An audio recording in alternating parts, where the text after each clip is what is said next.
Hello students, आओ आज हम भूगोल में कृषि नीति हरित क्रांति को समझें। हरित क्रांति है क्या? 1966 में कृषि नीति बनाई गई जिसके तहत हरित क्रांति का उद्भव हुआ। आओ हम देखें। सन 1950 से 1965 के बीच खाद्यान्नों का उत्पादन बढ़ा, परंतु देश में अनाजों की कमी होने लगी। इस कमी को पूरा करने के लिए विदेशों से अनाज मंगाया जाता था। यह बहुत ही चिंता का विषय था। उसी दरमियान सन 1965 और 1966 दोनों ही सूखे वाले साल थे।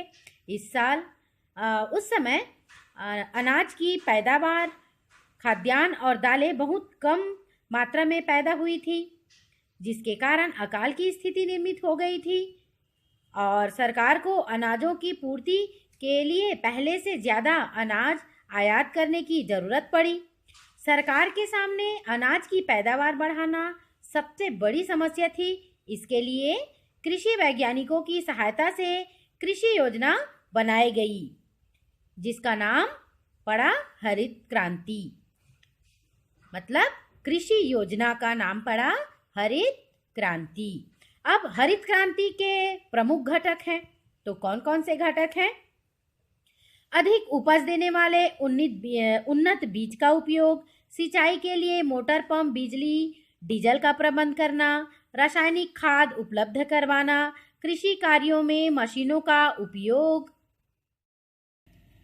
कीटनाशक दवाओं का उपयोग, कृषि उत्पादनों के लिए मंडी तथा भंडारण की व्यवस्था करना, सोसाइटी एवं बैंक से पूंजी की व्यवस्था करना। उन्नत बीजों के लिए अच्छी सिंचाई वाली जमीन की भी जरूरत होती है। इन बीजों की विशेषता थी कि ये कम समय में पकते थे, फसल छोटे कद की होती थी, अनाज की पैदावार भी अधिक होती थी। देसी बीजों में कीटों का आक्रमण कम होता है, परंतु उन उन्नत फसलों पर नुकसान पहुंचाने वाले कीटों का आक्रमण सरलता से हो जाता है।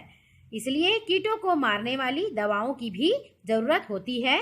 सही दाम पर उन्नत बीज, खाद, कीटनाशक दवाओं इत्यादि की पूर्ति के लिए हमारे राज्य में सहकारी संस्थाओं की स्थापना भी की गई। चूँकि ये दवाइयाँ भारत में अधिक नहीं बनती, अतः इन्हें विदेशों से आयात करना पड़ता था और धीरे धीरे हम मशीनों की सहायता से खेती करने लगे। हरित क्रांति के तहत ये सारी आवश्यकताएं बहुत जरूरी थी।